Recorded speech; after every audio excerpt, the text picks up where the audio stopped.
Hey Kenny, thanks for joining us. Yeah, thanks for having me. Yeah. So I have a couple of questions. It's you as an artist. Um, let's see.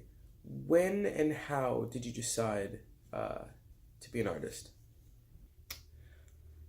I would say that I don't think I chose or like decided to be an artist. It kind of just happened.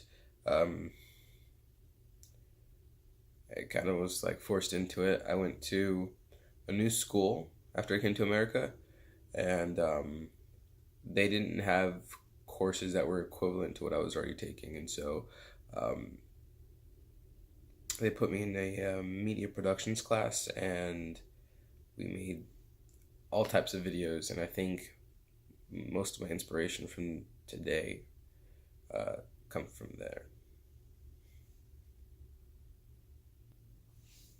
All right, so um, tell me about tell me about an early artistic experience that inspired you. Oh, that's a good one. Back to that first question. Same class. We did commercials, and mine was so cheesy. I still remember it. It was a self tying shoe. I don't remember the name of it. But it was a self tying shoe, and I used stop animation, um, to have this shoe tie itself, and um, so much hard work went into that to the point where even though it was kind of crappy, it was still so good. And I don't know. After that, film kind of became something I was passionate about, but didn't like pursue for another 10 years. Okay, yeah, okay, that was a good. Um, how about three artists whose work you admire, and what about their work process that you love? Hmm. Chris Columbus, Tim Burton, Banksy. Um, hmm. Well, Banksy because his street art, his street art kind of inspired me when I was a freshman in college, and I don't know, there's something about his work. I don't know if it was the harsh lines. I don't know if it was. Actually, no. It was the messages. It was the messages in a simple piece of art that made people stop and think. Um, and his elusiveness. I think that also gives his art character. Um, yeah. And Tim Burton. Oh, he's a dark guy. I like dark.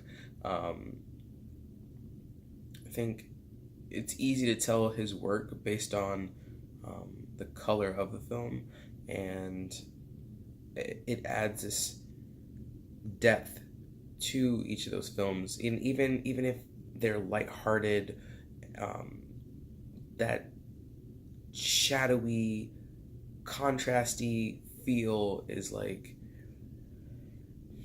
one, its signature. Two, it creates this sense of like doom and darkness and death, and I think I think that's what I don't know. I admire, yeah, I admire about his work, and Chris Columbus, first and second Harry Potters, um, his image, his view of the Harry Potter wizarding world, it's magical. And as a young kid watching those movies, I think that the magic he created or he helped create, it sent it into overdrive. It was like 10 times more magical and believable. And I don't know, it almost makes me want to cry how inspirational it was, um, to the point where the other directors followed in his footsteps and kind of like they make the magic so believable. And I think that for me, even though he only worked on 2 of those films, those 2 were the selling points that were like, this is what we have. This is the magic. This is the magic that you saw in the books. You're welcome. And it's just absolutely beautiful. Ooh, Tim Burton. Tim Burton, I totally agree. It's a good call. Okay, for your last question, let's see.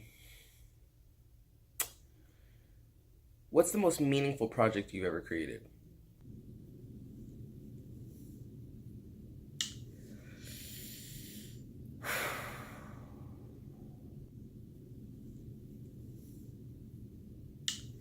Ooh, that's a hard one.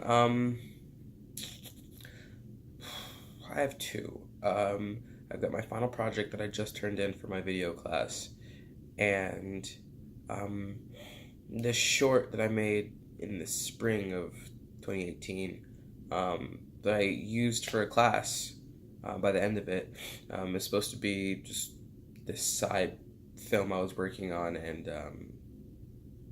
it just came at a great time where I could turn it in for a class. But so the video I did for my video project is about depression that my sister and I both have, and it was kicking my ass for about the past 3 years, and I think that with the lack of inspiration for some like a subject to do a project on, it kind of came out of the blue, especially with the timing that it was due. um, so it's about seasonal depression, and normally starts around the end of fall, beginning of December, throughout winter. And with that time happening and coming up, it was just like the perfect time to address it. And I think, yeah, it it's an emotional one. Yeah, and I think other people can relate to it, and I look forward to comments and whatnot people have about it. My other film was, oh god, my first time hopping behind a camera in years, and it was a horror, something I thoroughly enjoy and want to do for the rest of my life. Um, and it it was it took me a good 24 hours of editing. I sat in one place and I edited and drank juice and soda and water. I wasn't drinking then. Juice and soda and water throughout the whole thing. It was just going and going and just editing, and time flew by. I didn't realize how late it was, and um, yeah. I mean, I shot in a total. I shot the whole film in a total of, I don't know, a day and a half over some time, and edited edited it. There you go. Edited it within 24 hours, and created what a bunch of people have told me. I don't know if they're my friends or because it was actually good, but it was good and they liked it and they wanted more, and that support makes me want to keep going. I'm glad. I'm glad. So, look, having you's been great. This interview was great. This class was great. Um, Thank you so much for stopping by and having an interview with me. Yeah, yeah, yeah.